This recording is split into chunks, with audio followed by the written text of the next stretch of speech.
Avec vous sur Sud Radio pour commenter l'actualité avec Christine Bouillot, journaliste à Sud Radio, correspondante à Toulouse. Bonjour Christine. Bonjour Benjamin Cauchy, conseiller en communication politique. Alex Darmon, journaliste politique. Vous êtes YouTube, vous avez une chaîne YouTube. Je trouve que YouTuber, il y a un côté un peu McFly et Carlito. Ça fait pas très sérieux. Donc, vous, journaliste politique, vous dirigez une chaîne qui est diffuse sur YouTube qui s'appelle Les Indécis.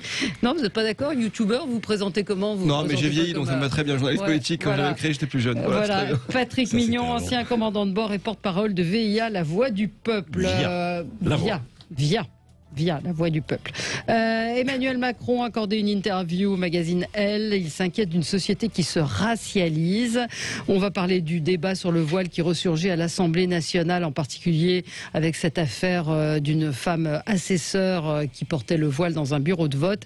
Et puis la retraite, faut-il repousser l'âge de la retraite, l'âge du départ à 64 ans? On parle de tous ces sujets avec vous. Tour de table de ce qui a retenu votre attention aux uns et aux autres. Christine, on commence avec vous. Oui, je voulais vous raconter ce matin, on a entendu le témoignage de ce retraité, enfin de cet handicapé de Lavore que j'ai eu hier longuement au téléphone, donc qui vit dans un fauteuil roulant. Il est marié depuis 39 ans, il a 3 enfants, 4 petits-enfants, et à la suite du refus à l'Assemblée nationale de ce qu'on appelle conjugaliser, le mot est pas très joli, mais en gros de dissocier les revenus d'une personne handicapée qui peut toucher l'allocation adulte handicapé et son conjoint. Eh bien, il a décidé d'une action alors médiatique, mais surtout coup de poing et douloureuse, hein, je trouve, pour lui et pour son épouse. Il va divorcer parce qu'en divorçant, forcément, vous allez pouvoir faire une demande de l'allocation adulte handicapé. Donc, c'est le côté totalement ubuesque, absurde. Du système, puisque effectivement les revenus de sa femme lui interdit de toucher 460 € qu'il n'a pas volé, hein, puisqu'il vit je rappelle, dans un fauteuil, qu'il faut qu'il achète un véhicule adapté, qu'il fasse des aménagements régulièrement dans sa maison, et c'est la seule solution pour tout simplement pas s'endetter, en tous les cas pas s'enfoncer dans le surendettement, puisqu'il a contracté des crédits pour pouvoir s'équiper.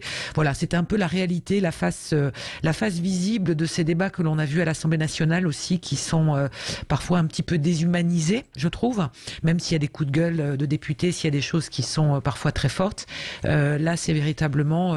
je voulais le mettre en avant. Il s'appelle William Renaud, et donc il a médiatisé son histoire pour pouvoir qu'on réfléchisse. Alors, petite précision, les députés de la majorité réfléchissent, on va dire, une aide forfaitaire, je dirais, pour pouvoir toucher cette allocation adulte handicapé. C'est un vieux dossier, ça ne date pas de la Macronie, mais c'est un très très vieux dossier qui pose vraiment des problèmes d'acceptabilité et d'accession à une vie, on va dire, aussi digne que possible pour toutes les personnes porteuses d'un handicap. Oui, mais il y a eu cet amendement qui a été rejeté, non, il y a quelques semaines. C'est ça. Oui. Il avait été adopté au Sénat, rejeté à l'Assemblée pour... Absolument lamentable. Voilà, donc c'était pour eux, c'était effectivement un combat qu'ils menaient depuis longtemps, mais c'est un dossier pour avoir déjà vu et traité des sujets autour du problème du handicap qui date de plus d'une dizaine d'années. C'est-à-dire que si votre conjoint gagne plus de 2 000 €, vous n'avez pas le droit, enfin c'est à peu près une fourchette, vous ne pouvez pas bénéficier d'une allocation adulte handicapé. Et effectivement, l'amendement a été retoqué, et un auditeur me dit qu'il y a plusieurs centaines de personnes qui font ça, qui divorcent pour pouvoir toucher cette allocation. Patrick Mignon. Déjà, je voudrais commenter ça. Je trouve ça absolument scandaleux et honteux. C'est du même topo et du même niveau que la gestion comptable de la médecine. On voit dans quelle impasse ça nous a mené. Là, c'est exactement pareil. Alors, ça gêne pas l'État, par contre, d'avoir des gens qui, en infraction totale, touchent de multiples allocations. Alors, ces gens qui sont mariés, qui vivent selon la loi commune de tout le monde, subissent, alors en plus de leur handicap, subissent ça, alors que d'autres qui sont multimariés, je dirais, bénéficient de multiples allocations, parce qu'effectivement, ces multiples mariages ne sont jamais reconnus. Donc franchement, il y a 2 poids 2 mesures. Moi, ça m'insupporte. Je pense qu'il y a un grand ménage à faire dans toutes les allocations que verse l'État. Et rétablir celle-là, alors impérativement arrêter cette déconjugalisation. Benjamin Cauchy. Oui, rebondir sur ce que vient de dire Christine, c'est une situation qui est touchante et moi j'ai le souvenir en novembre 2018 sur les ronds-points, je dis bien sur les ronds-points, c'était une des revendications originelles des Gilets jaunes parce que la revalorisation de la hache notamment, bon, Madame Cluzel a fait un effort en réévaluant de 40 € je crois de mémoire à l'époque, mais effectivement la déconjugalisation, c'est un peu barbare comme terme, était vraiment une revendication originelle forte des Gilets jaunes. Ça a été présent et écrit dans des centaines de cahiers de doléances. Et malheureusement, on avait bien vu la semaine dernière à l'Assemblée nationale que sur l'échiquier, que ce soit de la France insoumise au Rassemblement national ou aux Républicains ou autres, ils étaient pour justement aller vers cette déconjugalisation. Il y a eu un vote bloqué en fait dans un grand dispositif législatif et La République en marche l'a refusé. Donc je le dis à tous les anciens Gilets jaunes qui écoutent ce matin, vous voyez encore une revendication qui est tombée dans les trappes. Voilà ce que je voulais vous dire. Bon. Et merci Christine d'avoir relevé ce dossier. Oui, parce que j'ai eu ce monsieur. C'est la vraie vie, quoi, en fait. Voilà, j'ai eu ce monsieur au téléphone et pour être précis jusqu'au bout, pour raconter son histoire, justement pour aller au bout de la logique et pas faire ce qu'il appelle un divorce blanc, parce que ça peut aussi être pris comme ça, parce qu'il y aura des contrôles derrière. Il va équiper une camionnette et il va dormir dedans. Donc il va aussi quitter son foyer. Il est obligé d'aller au bout. Voilà, il va jusqu'au bout de la logique absurde, mais. Et il y a eu une réponse de Madame Cluzel ou pas? Pas pour l'instant. A priori, je le rappellerai tout à l'heure, mais à ce jour... C'est un déni de démocratie, de toute façon, procéder... Alors que c'est un sujet qui devrait nécessiter un large consensus. Il n'y a pas que celui-là. La récente loi bioéthique en était un autre. Mais je comprends pas utiliser la procédure du vote bloqué, c'est un déni de démocratie. Mais l'argumentation est laquelle pour refuser quelle est la raison? On va y revenir. On est obligé de marquer une petite pause. C'est l'heure du journal. Vous nous direz ça, Christine, dans un instant. À tout de suite. Et on est ensemble pour le 10h midi avec Christine Bouillot, journaliste à Sud Radio, correspondante à Toulouse, Benjamin Cauchy, conseiller en communication politique, Alex Darmon, journaliste politique. Vous dirigez la chaîne YouTube Les Indécis, et Patrick Mignon, ancien commandant de bord, porte-parole de VIA, la voix du peuple.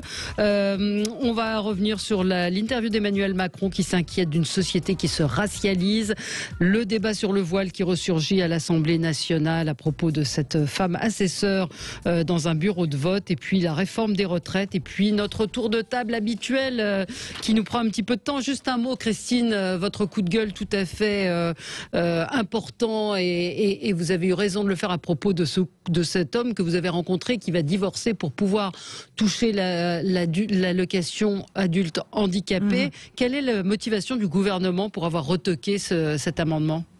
Alors c'est un amendement qui était inséré dans un autre projet de loi et le gouvernement a fait un vote bloqué, alors que l'amendement justement prévoyait de nettoyer à la suite aussi d'une forte mobilisation au niveau d'une pétition qui a plus de 108 000 signatures, si vous voulez aller la voir, sur le site des pétitions qui sont en ligne et qui sont mises par le Sénat, et qui demandait justement à dissocier, c'est-à-dire que la personne handicapée ne soit pas imputée de cette AAH si on prend en compte les revenus le revenu de son conjoint. En gros, pour faire simple et pour que tout le monde comprenne, si votre conjoint gagne plus de 1 000 € net par mois, l'allocation est revue à la baisse jusqu'à être supprimée si vous gagnez plus, enfin si le couple, mais c'est donc forcément le conjoint, parce qu'on voit très bien aussi le taux d'emploi des handicapés en France, et si le couple gagne plus de 2 270 € par mois, c'est quand même pas non plus délirant. Et donc l'idée du gouvernement, c'était de dire on va retravailler, l'exécutif veut changer le mode de calcul et remplacé par un abonnement forfaitaire de 5 000 € sur les revenus. Mais est-ce que le calcul est bon? Est-ce que c'est pas tout simplement quelque chose, une justice quelque part sociale dont on parle beaucoup en ce moment, que de dire effectivement il faut qu'on dissocie absolument les revenus du couple, parce que ça veut dire que quoi? Ça veut dire que le handicapé, par exemple, la personne handicapée en situation de handicap est obligée de faire des calculs savants à chaque fois qu'il doit engager des dépenses pour savoir si son allocation va pas être revue à la hausse ou à la baisse, puis ça pénalise le conjoint. Parce que si le conjoint progresse et gagne trop, finalement, ça impute aussi l'avenir, quelque part, de la personne en situation de handicap. En gros, c'est quand même un système que je trouve profondément méprisant, en tous les cas, qui rabaisse la personne. Et ça, je trouve que, de la part d'une majorité qui se veut tourner vers, justement, ce nouveau monde et revoir les choses, je trouverais que ça serait d'une extrême modernité que de considérer la personne handicapée comme une personne à part entière. dès sa majorité, et que s'il a droit à des allocations, moi je me souviens aussi de débats et de discussions avec des personnes en situation de handicap qui étaient, pour des personnes non-voyantes, obligées de justifier tous les ans qu'elles étaient toujours non-voyantes pour avoir une carte. Et tous ces petits tracas quotidiens, je vous avouerai franchement que moi je tire mon chapeau à toutes ces personnes parce qu'à chaque fois je me dis mais c'est un parcours du combattant permanent. On avait eu aussi la maman d'une jeune fille trisomique qui racontait chaque année l'obligation, les démarches à faire. Enfin bref, il y a beaucoup de boulot sur le handicap, beaucoup de choses qui ne sont pas faites malgré des annonces qui sont rarement suivies d'effets. Benjamin, c'est un coup de gueule? Oui, un coup de gueule, justement en rapport un petit peu avec l'abstention qu'il y a eu durant ces élections régionales, et puis le fait que les Français ne se retrouvent pas dans l'offre politique qui existe. Alors je me suis posé la question, mais finalement c'est peut-être aussi parce que les partis politiques, en tout cas les candidats, ne parlent pas des sujets qui touchent vraiment les Français. Évidemment, on sort toujours la martingale de l'immigration, de l'insécurité, ça fait du buzz. Les gens savent ce que veut dire l'immigration, ce que veut dire l'insécurité. Mais au quotidien, moi j'avais envie de parler du logement. Parce que le logement, c'est 40% du budget d'un ménage. Il y a 4 millions de personnes qui sont soit en quête de logement ou mal logées. Il y a plus de 300 000 sans-abri. Il manque 740 000 logements sociaux dans notre pays. La crise du Covid a fait ralentir de plus de 40% la construction de logements sociaux l'année dernière. Et donc moi j'invite la classe politique à véritablement se préoccuper des vrais sujets, les sujets du quotidien. On vient d'en parler, Christine, avec la hache. Ça c'est un sujet qui touche des millions de personnes finalement, parce qu'on sera tous un jour handicapés, mais on a tous besoin, nous 68 millions de Français, de se loger correctement. Alors quelques pistes, dire que la création de logements c'est de la création d'emplois qui est non délocalisable. On a besoin de construire des logements en France, donc ça risque pas de partir à l'étranger. C'est propice au réaménagement du territoire. Ça peut générer des filières d'apprentissage. On peut réfléchir à des exonérations de droits de succession lorsque l'on fait construire sa résidence principale. Bref, il y a autant de sujets vertueux autour du logement. Donc j'invite, moi, c'est ce petit coup de gueule, plutôt un coup d'alerte. Classe politique, vous êtes en train de vous taper un petit peu l'épaule sur les sujets de l'immigration et de la sécurité. Parlez de ce qui concerne les Français. Le logement, la vraie vie. Et là, peut-être que les gens retourneront aux urnes. Voilà ce que je voulais dire ce matin, tout simplement. Oui, Alex, j'entends, c'est hyper intéressant et c'est hyper important le sujet du logement. Après, sur l'abstention, moi je suis pas d'accord sur votre analyse sur le fait que les partis politiques axent leur campagne sur la sécurité. Enfin, certains le font, l'ont toujours fait et le feront toujours quoi qu'il arrive. Là, au régional, il parle mais au régional, alors que j'entends rien faire sur la sécurité au régional. Mais je suis complètement d'accord avec vous. Ils auraient très bien pu parler du logement. Je suis complètement d'accord avec vous. Je suis complètement d'accord avec vous. Après, je pense que l'abstention, elle s'explique plus par la période, franchement, les Français, ils en avaient rien à faire des élections à ce moment-là. Ça, personne ne le dit, mais c'est la vérité. Et ils ont eu des choses à gérer, ils ont eu une crise sanitaire, et vous les appelez aux urnes à ce moment-là. Ils en ont rien à faire parce qu'on ne parle pas de ce qui leur préoccupe véritablement. Enfin, c'est compliqué de. Non, mais peut-être, vous avez raison. Non, mais c'est important. C'est un équilibre à trouver. C'est un équilibre à trouver. Parce qu'on est d'accord tous les deux. Patrick, il a un avis sur la question. Oui, effectivement, le logement est des compétences régionales et départementales, bien plus que la sécurité, ça on est d'accord.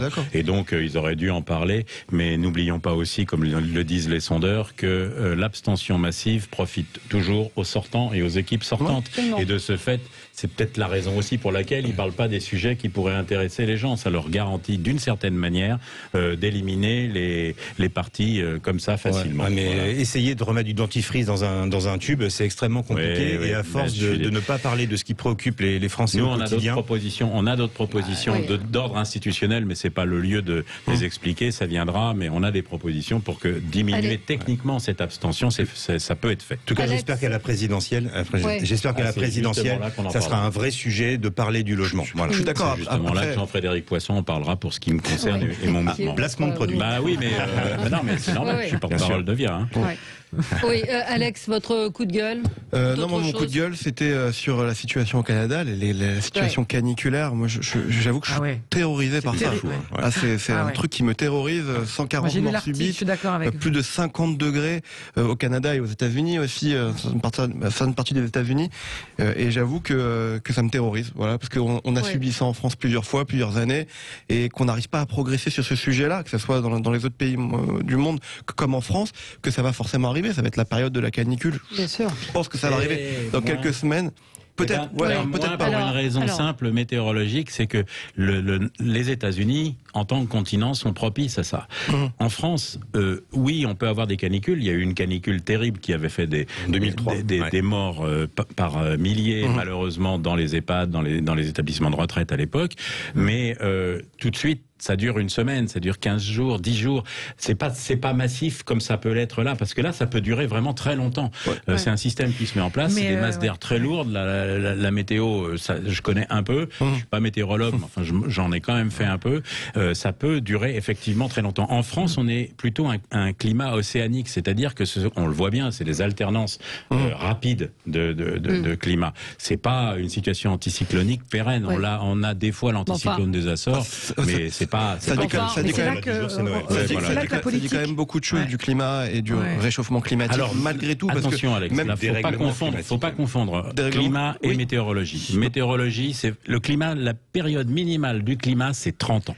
Donc franchement, le jour où on aura une goutte chaude comme ça, ou une goutte froide en hiver qui va durer 30 ans, il y aura un gros problème, je suis d'accord. Et puis il y a quelque chose d'intéressant, parce que j'ai de la famille là-bas, et qui me racontait que pour eux c'était un choc aussi, parce que bon, c'est un pays froid, donc ils sont pas habitués du tout, et ils ont surtout un habitat qui n'est pas adapté. Ils ont pas, par exemple, il y a très peu de bâtiments climatisés, puisqu'ils sont plutôt prévus pour supporter des températures beaucoup plus basses. Et donc on voit bien aujourd'hui aussi que l'enjeu pour supporter des températures qui vont soit descendre très bas ou monter très haut, c'est l'enjeu, ce qu'on disait Benjamin, c'est de penser à des habitats qui tiennent la route. Enfin, moi j'habite dans le sud, je suis toujours scotché de voir des architectes qui font des très jolies constructions avec d'immenses baies vitrées côté sud. Enfin, je veux dire, c'est inchauffable l'hiver pour si jamais il se met à faire froid, mais alors l'été c'est juste insupportable. C'est intenable. Et donc on avait fait des études après la canicule, on s'était demandé pourquoi dans certaines zones il y avait eu moins de décès ou moins de personnes en difficulté. C'est que l'habitat des anciens savait où mettre effectivement les ouvertures, où et quels matériaux utiliser pour supporter la chaleur, le froid, etc. Et donc je pense que là-dessus, il y a vraiment une prise de conscience sur beaucoup de choses dans les centres-villes. Je pense qu'il y a des débats aujourd'hui, vous parlez par exemple de la ville de Bordeaux.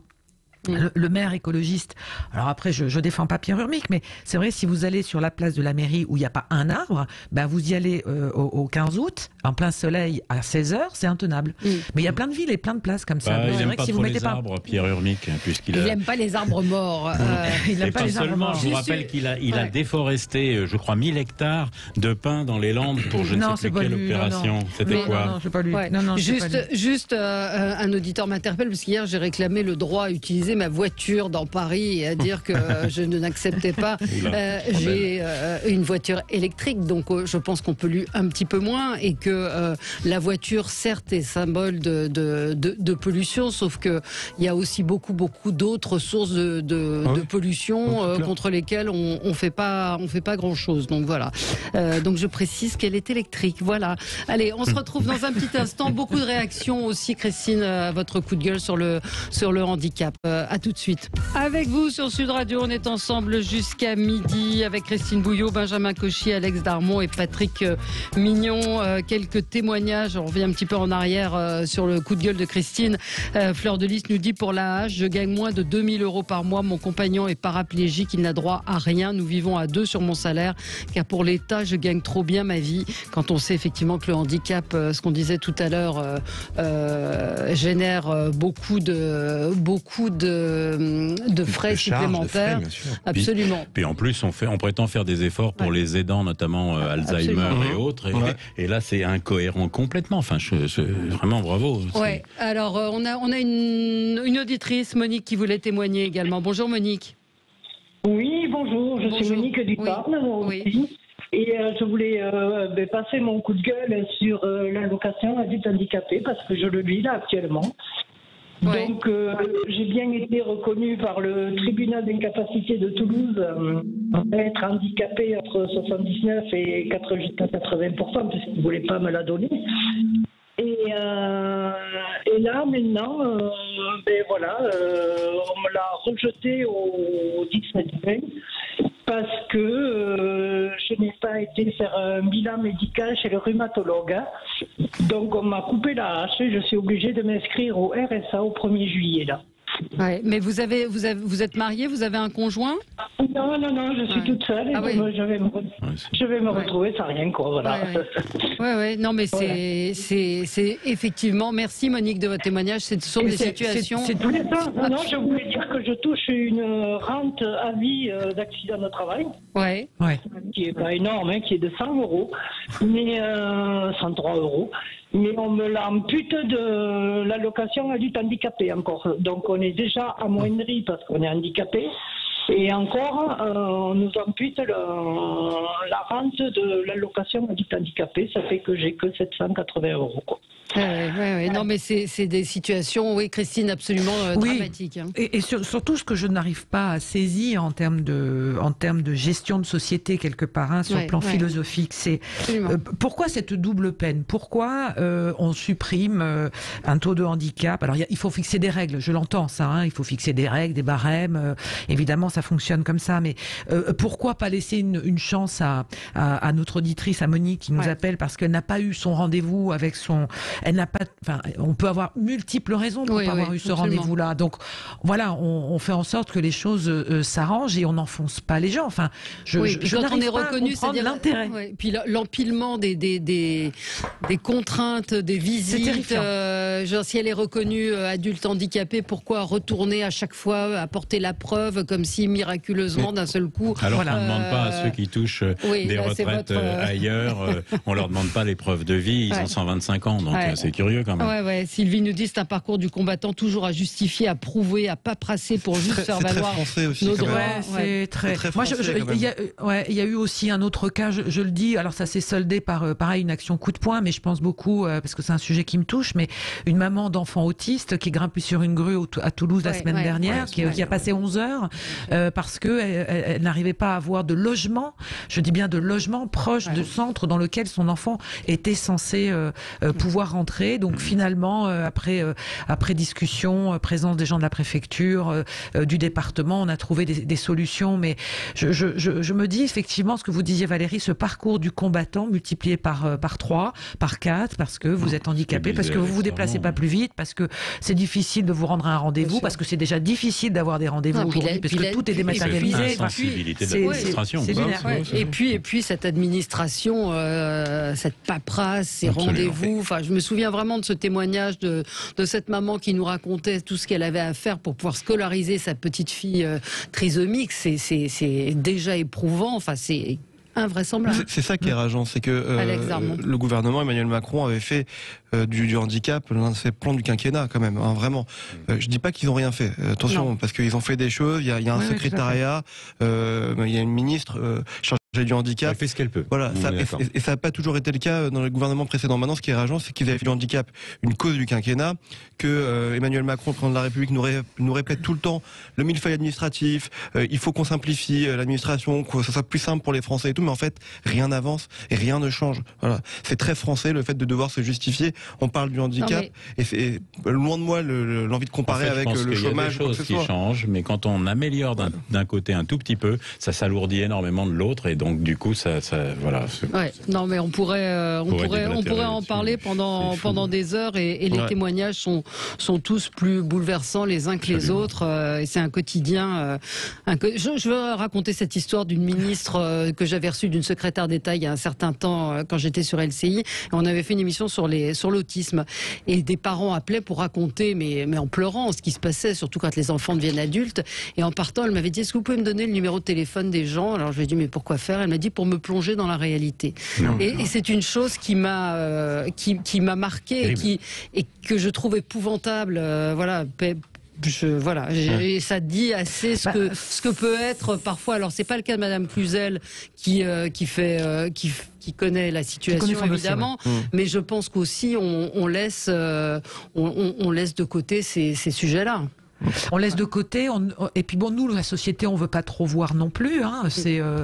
C'est certain que la place de parking réservée aux handicapés qui n'a pas été tenté de s'y installer dessus en fermant les yeux, parce que voilà, je pense qu'on est aussi un peu responsable de pas les entourer, de pas les mettre en avant, et puis surtout de se dire que finalement l'inclusion, quand il y a un enfant handicapé dans une école, moi j'ai vu par exemple des exemples de gamins qui prenaient en charge des enfants handicapés parce qu'il n'y avait pas de monte-charge, il n'y avait pas d'ascenseur, il n'y avait pas de...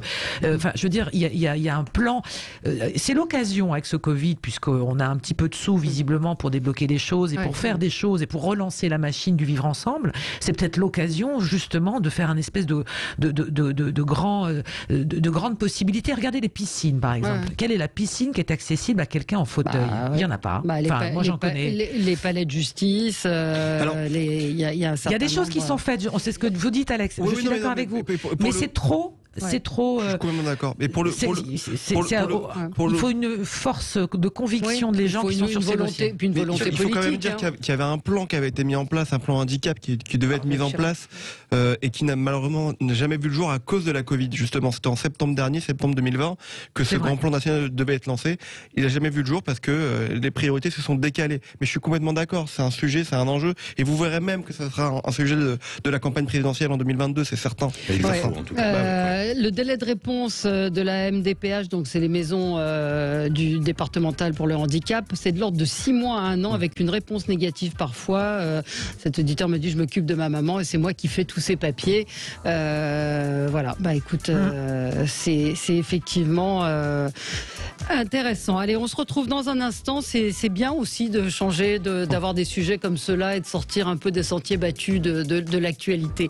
À tout de suite. Avec vous sur Sud Radio jusqu'à midi. Alors on chamboule un petit peu le conducteur, comme on dit, on chamboule un peu les sujets, mais c'est ce qui est bien aussi, c'est qu'on est... c'est pour ça que j'aime ce tour de table, parce qu'il nous permet d'évoquer des sujets différents qui vous touchent et qui nous permettent de lancer d'autres débats. Alors Patrick Mignon... pour une fois, j'ai un coup de cœur. Assis est mis quand même sur un petit coup de gueule, mais un coup de cœur pour filles, ça va mettre un peu de... Oui, c'est beaucoup moins stressant et beaucoup moins grave comme sujet que celui que Christine Bouillot a évoqué avec le handicap. C'est un coup de cœur pour Philippe de Villiers, qui a décidé de ne plus faire éditer ses livres chez Albin Michel, quand on sait le succès de ses bouquins. Je pense que monsieur Gilles Ahéry va peut-être se mordre les doigts d'avoir fait ce qu'il a fait avec Éric Zemmour. Je suggère d'ailleurs à Patrick Buisson, qui aussi fait éditer ses bouquins dans la même maison d'édition, de faire de même. Je ne comprends pas comment un éditeur peut se permettre d'estimer que... C'est pas comme si Albin Michel n'avait jamais édité d'autres hommes politiques. Je crois que c'est vraiment pas les premiers à l'avoir fait. Non. Donc ils se tirent une balle dans le pied. Et tous les hommes politiques, quand ils justifient en disant c'est un programme politique, je crois qu'Emmanuel Macron, ce que je disais hier en campagne, avait... Alors après, c'est le choix de l'éditeur. C'est son choix. Ce matin, on pouvait lire que certains auteurs auraient peut-être fait pression pour ne pas être dans la même maison d'édition. Je veux bien, mais après, il y a le contenu aussi. On a aussi entendu l'affirmation de monsieur Ahéry, je crois, qui affirme que Éric Zemmour sera candidat, et la dénégation, je crois, dans une émission récente de Face à l'info sur CNews, dans laquelle il dit qu'il n'a jamais discuté de ça. Bon, peu importe, c'est pas ça le sujet. Moi, je m'étonne qu'en France, aujourd'hui, un éditeur, c'est son choix encore une fois, ne publie plus un auteur parce qu'il a des positions politiques. Il le savait. Je pense que les bouquins de Zemmour, depuis qu'il les publie, sont politiques et sont des succès. Alors moi, je serais actionnaire de cette maison d'édition, je poserais des questions quand même, parce que là, sur le plan rentabilité, c'est un peu stupide. Mais tant mieux. Mon coup de gueule était pas Éric Zemmour est un produit marketing. Ouais, mon coup de gueule n'était pas sur Albin Michel, d'ailleurs. Tant pis pour eux. Il était vraiment pour Philippe de Villiers, il faut montrer. Par solidarité. Il faut montrer qu'il y a une réaction à cette censure qui ne dit pas son nom. Je vais répondre à Christine. C'est pas que c'est un produit marketing, Éric Zemmour, c'est qu'il réalise des succès de librairie. À chaque fois, c'est à peu près 500 000 exemplaires. De Villiers, qui est extrêmement prolifique. Je crois qu'il doit sortir 2 bouquins par an. Philippe de Villiers, il tape dans les 200-300 000. Donc c'est quand même s'asseoir sur 1 million de bouquins par an. Donc Albin Michel fait un choix. Écoutez, je crois que les lecteurs d'Éric Zemmour et de Philippe de Villiers sauront désormais que chez Albin Michel, eh bien, la liberté d'expression n'existe plus. J'ai vu qu'il faisait il cherchait éventuellement une autre maison d'édition. Moi, j'ai participé récemment à un livre qui est financé en financement dit communautaire, financement populaire. C'est le livre de Laurent Baheux sur les éléphants d'Afrique. Je me souviens plus de la maison d'édition, qui veuille bien me pardonner, mais ça a marché par ce financement communautaire. Je pense que si Éric Zemmour, Philippe de Villiers ou Buisson ou les autres voulaient faire du financement communautaire, ça serait un réel succès facile. Parce que j'ai vu que le groupe Editis, qui appartient à Vincent Bolloré, avait annoncé qu'il ne publierait pas ce livre non plus. Donc voilà. Donc je sais pas. Christine, c'est une réaction? Oui, alors après, c'est la position, aujourd'hui, c'est le feuilleton autour de Zemmour. Je vois Benjamin qui sourit parce que c'est un sujet qu'on évoque régulièrement. Mais après, quel est, alors, l'argumentaire de la maison d'édition est un petit peu, on va dire, contesté, contestable, peut-être pas, mais contesté. Enfin, c'est un peu mince, c'est un peu léger d'annoncer que parce que Éric Zemmour, parce que quand bien même il le ferait, ou il l'aurait fait à son éditeur, comme vous dites, il y a eu plus d'un candidat à la présidentielle qui sort d'abord un bouquin et qui ensuite se lance, ou qui se lance et sort un bouquin, donc c'est pas le premier et ça sera pas le dernier non plus. Donc c'est un argument un petit peu contraignant. Ce qui est dommage dans cette histoire-là, c'est que finalement on fasse de cette histoire-là. On parlait tout à l'heure des sujets du réel. La candidature d'Éric Zemmour, je suis pas pareil. Je suis pas convaincu qu'il fasse de l'audience, qu'il pose des vraies questions, que des gens aiment l'écouter, voir ce qu'il est capable de dire. L'audience, il en fait. Mais qui s'occupe de madame qui va venir l'engueuler dans sa permanence parce que il y a un problème de voisinage sur une parcelle de mitoyenneté, c'est-à-dire le quotidien des Français quand ils ont des problèmes dans leur maison. Il veut juste être président de la République, il veut pas faire... député. C'est un peu plus compliqué. Enfin, vous voyez Emmanuel Macron, il prend des gifles à la fin. Donc si vous voulez, je pense que c'est aussi ça. Donc ce débat politique aujourd'hui qu'on appelle de nos voeux, d'aller s'adresser et de parler des sujets qui concernent la vie des Français, aujourd'hui, il est quand même un peu vampirisé par le sujet du livre d'Éric Zemmour. Pardonnez-moi, mais je trouve ça léger. Mais de la part d'un éditeur, c'est bien vu. Encore un. Franchement, c'est un coup de com réussi quand vous le voyez. Oui, mais c'est quelque part de se dire, on n'a pas... Parce que ce que j'ai lu aussi, c'est que le contenu, visiblement, ne leur convient pas du tout. Donc, alors ça c'est un choix d'éditeur. Oui, c'est un choix d'éditeur. Un choix rédactionnel. Mais c'est assez rare. Je suis complètement d'accord. Après, c'est un choix d'éditeur et... Enfin bon, moi je suis d'accord qu'il n'avait pas annoncé cet éditeur de toute façon qui était candidat ou pas candidat à l'élection présidentielle. Enfin bon, c'est quelque chose qui revient à Éric Zemmour. Maintenant, l'éditeur fait son choix, il décide de ne pas publier le livre. On en fait un sujet, on monte de tous les côtés. C'est pas mon sujet d'ailleurs. Le sujet, c'est la solidarité. Et ça va lui faire par contre un bon coup de com' parce qu'il va vendre encore plus de livres à la rentrée quand il le sortira. Et pour répondre à Christine, c'est pas parce qu'il s'occupe pas de mitoyenneté parcellaire au fin fond d'une commune de 250 habitants. Moi, ce que je relève quand même, c'est qu'à chaque fois qu'il dit quelque chose, il dérange. S'il dérange, c'est qu'il doit y avoir une part de vérité. Voilà. C'est pas un raisonnement. Il a quand même été condamné pour incitation à la haine raciale à ce moment-là, donc on peut y aller sur les sujets qui dérangent. On a toujours un président de l'Assemblée nationale qui est mis en examen dans une affaire de mutuelle. Bref. Alors mais mis en examen, vous n'êtes pas condamné, vous êtes présumé innocent. Attention, mais c'est le droit. Ça fait quand même 3 ans que l'affaire dure. C'est ça. Si ça va plus ou moins vite. 3 petits points. Qu'est-ce que peut-être qu'on peut évoquer, nos auditeurs nous disent il y a une perquisition au ministère de la Justice en ce moment. Perquisition qui est liée aux anciennes activités d'avocat du garde des Sceaux, Éric Dupond-Moretti. Donc les juges sont arrivés. Alors je ne sais pas, j'ai interrogé plusieurs personnes qui ne peuvent pas me dire si ça a déjà existé. Il y a déjà eu des perquisitions au ministère de l'Intérieur. Ministère de la Justice, a priori, ce serait une première fois. Donc c'est une plainte qui a été déposée par l'association Anticorps. On lui reproche notamment d'avoir lancé en septembre des poursuites contre 3 magistrats du parquet qui ont participé à une enquête préliminaire à propos de la taupe qui visait c'est un peu long, à identifier Nicolas Sarkozy dans l'affaire Paul Bismuth. Et donc, c'est la suite de la procédure. Maintenant, ça fait un peu désordre quand même, une perquisition au ministère de la Justice. Oui, ça fait.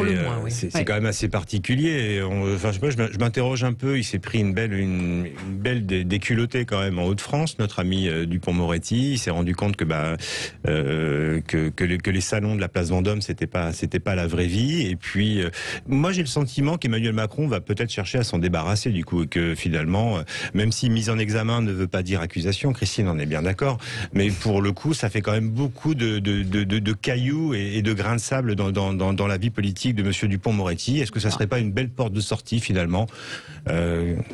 Voilà, je m'interroge. Mais voilà. pour l'instant, il est présumé innocent. Mais bien sûr, il n'est pas même pas mis en examen. Il n'est même pas mis en examen pour le moment. C'est pas du tout. Ouais. Fut un temps, quand même, il y a quand même une éthique politique qui voudrait que, même mis en examen et bénéficiant de la présomption d'innocence, un ministre de la République se mette en retrait, c'est-à-dire n'exerce plus sa fonction, et un député de même, un président de l'Assemblée nationale aussi. Bref, l'éthique politique quand même fait vraiment défaut. C'est pas d'aujourd'hui. Non, mais c'est pas une justification.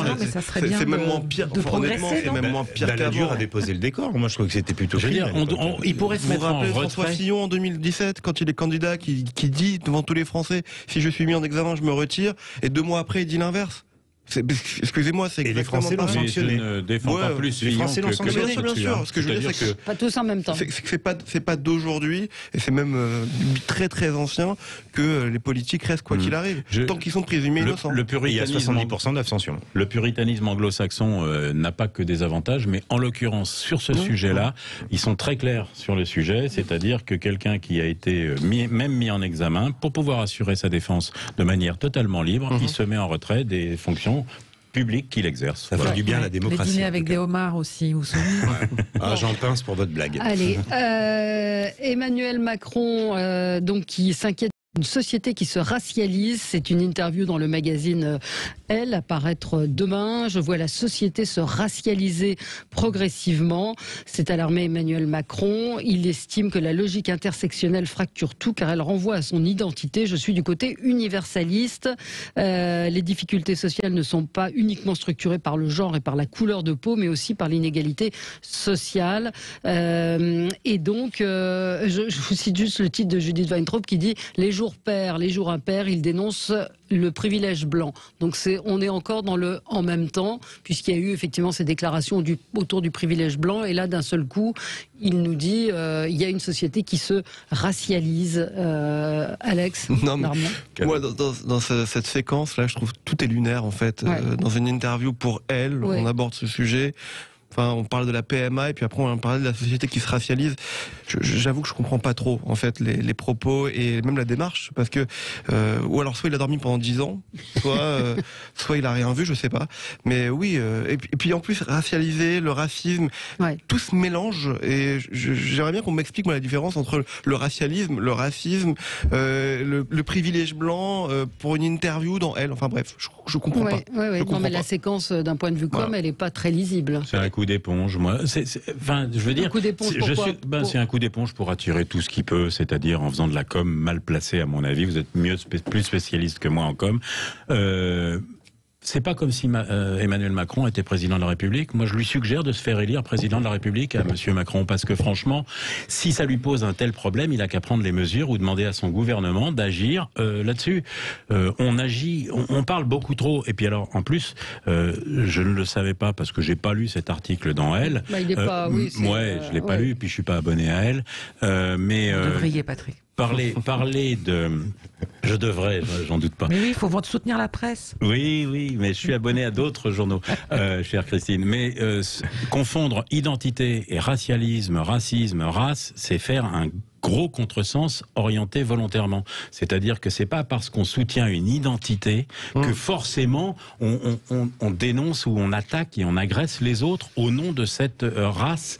L'identité et la race sont deux concepts totalement différents, et c'est très intéressant pour beaucoup de gens de le confondre aujourd'hui, parce que ça permet de défendre et d'interdire, sous couvert de racisme, de racialisme et autres, des mouvements comme Génération Identitaire. Je suis pas porte-parole ni membre de Génération Identitaire, mais il y a quand même une différence entre ce que eux font comme lanceurs d'alerte, et ce qui se passe à d'autres endroits, comme des concerts ou des réunions racisées dans lesquelles on demande à des gens, en fonction de leur couleur de peau, de se mettre à l'arrière ou à l'avant de tel truc. On compte le nombre de noirs à la cérémonie des Césars dans la salle. Enfin, où est-ce qu'on va là? Où est la République française? Où est la France? C'est pas exactement pareil. On va marquer une pause. Il y avait un sujet qu'on aurait dû aborder dès 11h moins le quart et y consacrer 1h15. Pour ou contre le crop top? Est-ce que vous savez ce que c'est que le crop top? Moi si, je sais, parce que j'ai lu l'article. Voilà. Et le crop top, c'est un t-shirt court qui arrive sous la poitrine. C'est dans Elle aussi qu'il a parlé. C'est dans Elle, et le président de la République s'exprime également là-dessus. Donc vous voyez, Alex. Donc est-ce qu'il est pour ou est-ce qu'il est contre le crop top? Donc tout ça avec le racialisme, c'est une immense bouillabaisse. À tout de suite. Avec vous sur Sud Radio jusqu'à midi, on est ensemble et on commente l'actualité, cette interview au magazine Elle, et vous avez assez bien résumé, Alex Darmon, cette interview qui regroupe un certain nombre de sujets qui touchent aux femmes. Donc il parle de l'endométriose, il parle des crop tops, donc ces petits hauts. Et de l'IVG, Valérie. Et de l'IVG, de l'IVG, absolument. Avec une position que j'ai trouvée étonnante, mais bon. Alors dites-moi, parce que j'ai pas lu l'article en fait, il revient sur le délai qui a été voté en février dernier de rallonger le délai légal pour interrompre une grossesse à 16 semaines d'aménorrhée, donc et 14 semaines de gestation, et il trouve que c'est un délai déraisonnable, trop long, et qui signe. Alors je rappelle, il y a 5 à 6 000 femmes par an qui vont à l'étranger parce que comme en France c'était illégal, donc ça comble ce vide. Il dit c'est le signe d'un échec de notre prise en charge. Alors il faut régler à ce moment-là la prise en charge, monsieur. Il dit que ça laisse des traces de fil de mémoire psychologique à ces femmes. Non, mais personne ne dit le contraire. On ne va pas faire le débat ici, mais je trouve dommage de prendre le problème en disant, dans un magazine féminin qui a pris part et position depuis fort longtemps sur des positions on va dire que les femmes puissent gérer leur corps comme elles l'entendent, et ça a été vraiment une revendication du magazine. Mais je trouve étonnant de la part d'Emmanuel Macron, j'ai pas bien compris pourquoi il mettait le doigt dans ce sujet-là. Voilà. Ouais, mais c'est très curieux parce que quand même aujourd'hui il s'étonne de ça, ou il le dénonce dans Elle, mais moi je me souviens être allé avec Jean-Frédéric Poisson et Emmanuel Ménard à l'Assemblée nationale manifester au moment du vote de cette loi, définitif concernant cette loi de rallongement à 14 semaines de gestation, 16 semaines d'aménorrhée pour la grossesse, et on avait vraiment clairement dénoncé ça. Il nous a pas entendu à l'époque. Et puis même dans la loi bioéthique que ces députés ont votée il y a 2 jours, c'est pour convenance psychosociale ou je sais pas quoi, jusqu'à 9 mois, c'est-à-dire non mais c'est n'importe quoi. Je peux raconter. On va pas refaire ce débat-là, mais en tout cas c'est une très longue interview à lire donc dans Elle demain, mais c'est le sujet du racialisme qui aujourd'hui interpelle sur ces différentes positions d'Emmanuel Macron, où d'un seul coup il parle d'un privilège blanc, et là il dit dans cette interview: je pourrais vous présenter des jeunes hommes blancs qui s'appellent Kevin, habitent Amiens ou Saint-Quentin et qui ont d'immenses difficultés pour des raisons différentes à trouver un job. C'est ce qu'il répond à la réalisatrice Amandine Gay, qui lui expliquait la difficulté d'être une femme noire. Donc là, on est encore une fois politiquement dans le en même temps. Christine? Ouais, ou dans l'opposition, c'est-à-dire que, son boulot, c'est pas d'opposer la réalisatrice à la réalité de Kevin qui habite à Amiens. Enfin, je veux dire, quelque part, on attend de lui qu'il fixe un cap et qu'il dise sa vision et qu'il dise à l'un comme à l'autre, vous avez effectivement le même problème. C'est pas, oui, t'as ce problème-là, mais regarde lui aussi. Oui, mais en attendant, on fait quoi? Mais je vous rappelle quand même il peut peut-être les aider à traverser la rue aussi. Vous vous souvenez? Si on met ça en parallèle et en contradiction avec ce qu'il avait dit, si c'était si facile que ça de trouver un boulot, il suffisait de traverser la rue, c'est-à-dire en disant que les gens étaient des assistés, là c'est complètement passé par perte et profit aussi cette phrase-là. Les Français ont de la mémoire, je pense. Il faut pas. Sauf qu'il y a aujourd'hui 9000 emplois non pourvus dans la restauration, donc il a pas tort. quand il dit qu'il faut traverser la rue pour retrouver du boulot. Ouais, mais alors ce qu'il dit aujourd'hui, en opposant ce que vous venez de dire, sûr, le Kevin, Damien, à la dame en question, on le met avec le fait de traverser la rue et on en est où là? Je suis assez d'accord avec Christine parce que Emmanuel Macron ne donne pas de cap, mais se positionne comme un commentateur de la vie politique. Absolument. Et là, si on gratte un petit peu, on regarde la courbe de popularité d'Emmanuel Macron, toujours en hausse, incroyable. Un jour, ça finira à 110%. Mais bref, toujours en hausse. Et La République En Marche s'est pris une gamelle dimanche dernier. Et moi, j'ai le sentiment que Emmanuel Macron se dissocie au fur et à mesure, de jour en jour, de La République En Marche et se positionne au-delà de La République En Marche. Et donc, du coup, il va même aller jusqu'à contredire ou aller à contresens de ce que La République En Marche va faire voter. Il en va pour l'IVG, pour la question du racialisme, finalement, mais qu'a fait Emmanuel Macron pour lutter contre le communautarisme qui est finalement qui s'est engré au racialisme. Il n'a rien fait. Il n'a rien fait. Et donc là, à 10 mois des élections présidentielles, hop, il s'extrait du jeu politique. Je suis au-dessus du lot et je commente, y compris ce que fait la majorité. Benjamin, ou est-ce que c'est plutôt une stratégie de j'attrape tous les sujets qui passent? Oui, ce que vient de dire Benjamin sur le constat quand on lit l'interview, effectivement, c'est les bracelets anti-rapprochement, c'est pas terrible, faudrait que ça aille mieux. Mais enfin, il est président de la République, ce que disait Patrick Millon. Il se transforme, comme dirait Zemmour, il se transforme en Jacques Bainville. Vous voyez, il commente, mais il n'agit plus. Il y a une chose qu'on dit pas sur Emmanuel Macron, c'est que malgré tout ce qu'on pense, il sent quand même très bien les sujets qui montent tout le temps. Donc quand il fait son interview hier, il aborde tous les sujets parce qu'il sent que ces sujets montent, voilà, tout simplement. Alors après, Alex, permettez-moi d'être pas tout à fait du même avis, parce que quand on voit le résultat des élections régionales, ceux qui, alors on peut parler de l'abstention, mais ceux qui sont allés voter, ils sont allés voter pour des candidats qui ont finalement géré leur quotidien au niveau des départements et des régions, donc on connaît leur bilan, et ces questions, et on l'a dit au début de l'émission, c'est un peu la boucle, les questions de race, de racisme, de sécurité n'ont pas dominé, puisqu'on voit très bien les partis qui n'en ont pas tiré profit. J'entends ce que vous dites, mais quand vous voyez hier à l'Assemblée nationale cette scène lunaire d'une députée LR qui vous dit il faut faire attention aux gens qui viennent se marier dans les salles des mairies avec ces danses en héritage et tout. Je suis désolé, il n'y a pas que Emmanuel Macron qui parle de ces sujets-là. Tout le monde en parle aujourd'hui. C'est un sujet qui revient en boucle. Alors oui, on a fait une campagne autour de la sécurité au Rassemblement national, typiquement. Et ils se sont trompés parce que c'est même pas une compétence de la région. Peut-être que personne aujourd'hui n'est crédible pour porter ces sujets-là aussi. Mais vous allez voir qu'à la présidentielle, ça sera un thème prédominant. Bien sûr. Prédominant. Parce qu'on parle que de ces sujets qui interpellent et qui intéressent les gens. La crise sanitaire et la sécurité. Vous verrez. Effectivement, moi je pense que le Rassemblement national a fait cette campagne-là, parce que c'est le Rassemblement national, très clairement, qui a fait cette campagne axée sur la sécurité pour préparer à la présidentielle. C'était un enjeu pour personne, c'est régional, à part pour les sortants. Voilà. À part pour les sortants. C'était donc un enjeu juste pour préparer les thèmes et imposer les thèmes qui seront prédominants dans la campagne présidentielle de 2022. Nous d'en imposer d'autres. Christine a parlé du handicap, j'ai parlé du logement, on a parlé de la vraie vie. Et on va faire du lobbying. Voilà ce qu'on va faire. Allez, merci à tous les quatre.